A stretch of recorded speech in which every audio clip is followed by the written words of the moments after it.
Buying your first house is a huge milestone, but also probably the biggest financial decision of your life. No pressure. Let's break down the top 5 mistakes first-time homebuyers make and how to avoid them.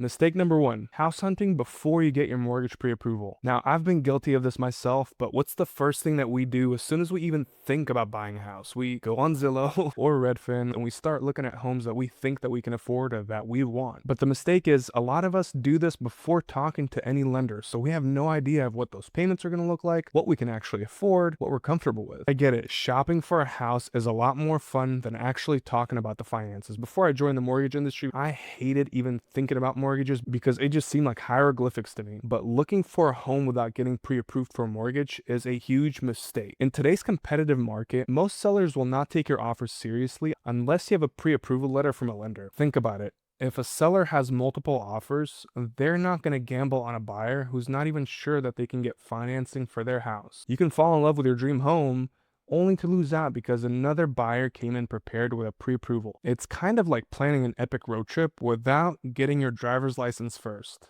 You're not going to get too far. But here's how to avoid it. Talk to a lender and get pre-approved before you start seriously house hunting. This means a lender will check your income, your credit, a few other documents, and give you a written pre-approval for a maximum loan amount that you qualify for. Not only does this prove to the sellers that you're a serious buyer, but it also helps you set a realistic budget and know what you're getting into. I know going through the pre-approval process seems tedious and boring, but I promise you, it's going to save you a lot of time. Plus, you'll know roughly what your interest rate's going to be and your monthly payment will look like so that there are no surprises down the line. In short, get your financing game plan sorted out first, then go house hunting with confidence knowing that you can actually close that deal. Mistake number 2, talking to just one lender. First-time buyers often go with the first and only lender they talk to, and that's a huge mistake. Why? Because not all lenders are the same, and if you don't compare loan offers, you could be leaving thousands of dollars on the table over the life of the mortgage and also in closing costs. Interest rates, fees, and terms can vary a lot from lender to lender. The difference of even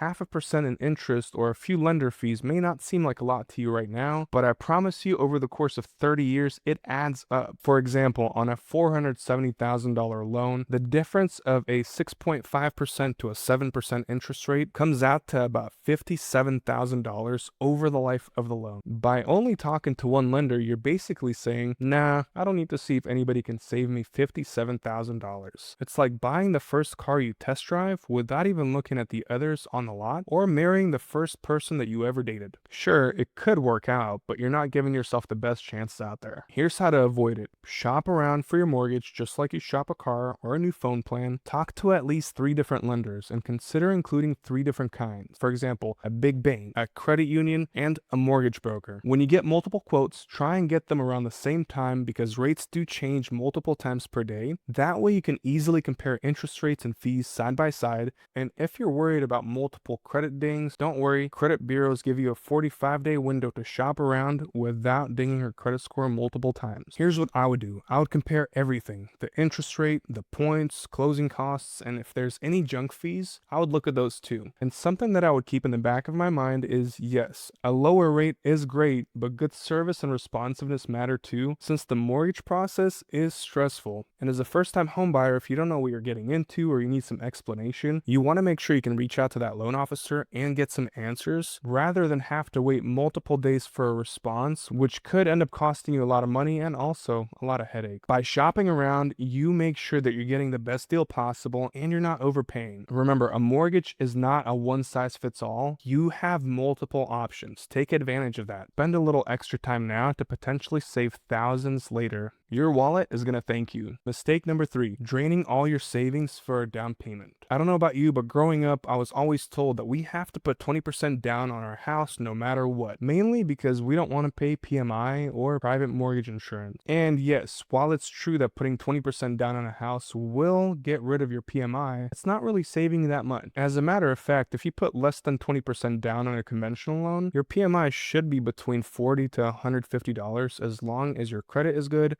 and your debt to income ratio is in check. Spending all or most of your savings on the down payment and closing costs is one of the biggest first-time homebuyer mistakes. And why is it so dangerous? Because it leaves you with no emergency funds. You may be one surprise expense away from a financial crisis. Picture this: you close on your house, you put 20% down, and the next week the water heater explodes or the roof is leaking because of a bad rainstorm, and suddenly you need $5,000 for repairs and you've got nothing saved in the bank because you just put it all into the house. Now you're scrambling or going into credit card debt just to fix your home to make it livable again. In other words, your house rich, but cash poor. To avoid this mistake, don't wipe out your savings just to make sure you can hit that 20% down payment. Talk to a financial advisor, make sure that you have enough funds saved up just in case an emergency pops up. Financial experts recommend having at least 3 to 6 months of living expenses saved after you buy your house. I think 6 months plus is the ideal number, just in case something happens with a job change, medical bills, or just like what I mentioned, home repairs. That way you're not panicking in case something goes wrong. This next mistake is one that happens all too often and drives mortgage loan professionals crazy. It's making big financial changes before closing. A common first-timer blunder is making major financial changes in the middle of buying your dream home. We're talking about things like financing a new car or opening a new credit card because the department store had a 0% interest rate offer, or my favorite, quitting your job right before closing. Your lender is going to do one last credit pull to verify your finances right before closing. If they see any new loans, credit accounts, or big changes to your debt to income ratio, it can jeopardize the final loan approval and your earnest money deposit. In fact, a lot of first-time homebuyers learn this lesson the hard way. One day you're picking out paint colors for your future house, and the next day your lender tells you, sorry, your mortgage fell through because you bought that new car that I told you not to buy. It's basically the financial equivalent of face planting right before you cross the finish line. All your hard work to buy a house can vanish because of one poorly timed credit move. Even something seemingly as harmless like closing an old credit card that you never use can take you from being approved to declined. Moral of the story here is don't rock the boat, and until your mortgage is finalized and you actually get those keys in hand, avoid any big move. Mistake number 5 is underestimating the hidden costs of home ownership. A lot of first-time buyers budget just enough for the mortgage payment and think, if I can afford rent,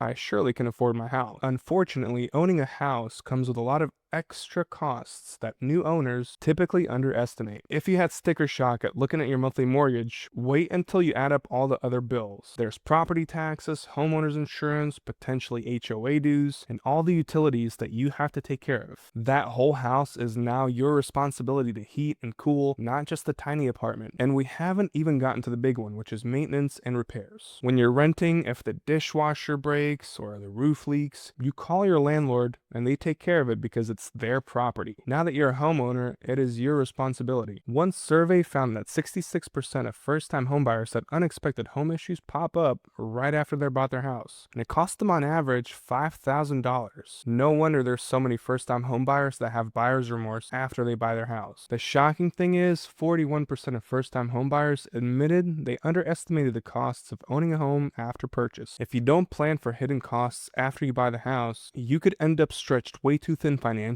and find yourself going into extra debt. Here's how to avoid it. Do your homework on the true costs of owning a home before you buy. This means budgeting not just for the mortgage payment, but for all the extras. Get estimates on the property taxes and homeowners insurance on the specific home you're looking for. A good rule of thumb is budgeting around 1% of the home price per year for upkeep, although it can vary. The key is to have a buffer for repairs and upkeep so you're not shocked when, not if, something breaks. For example, if you're buying an older house, anticipate things like an aging roof or an HVAC that may need replacing in the next 5 years. I would also highly recommend getting a home inspection before you finalize that deal. Do this on new builds too, because a lot of new builds have been having a lot of issues. An inspection can shine light on issues with a house and help you negotiate fixes or get ready for the upcoming costs. Overall, go into homeownership with your eyes wide open. If you budget for taxes, insurance, HOA, maintenance, and have an emergency fund for repairs, you'll be in great shape. The goal is to avoid becoming house poor. You want to own your home, not have it own you. Buying your first home is exciting. It's a little scary, but Now you know the big pitfalls to avoid. Remember, no one is born knowing how to buy a house. They don't teach us this stuff in school. Everyone learns along the way. The fact that you're researching and getting ready means that you're already ahead of the game. So take a deep breath, use these tips, and go into your home purchase well informed. Buying a home doesn't have to be a nightmare of only if I'd known moments. With a bit of guidance and a bit of planning,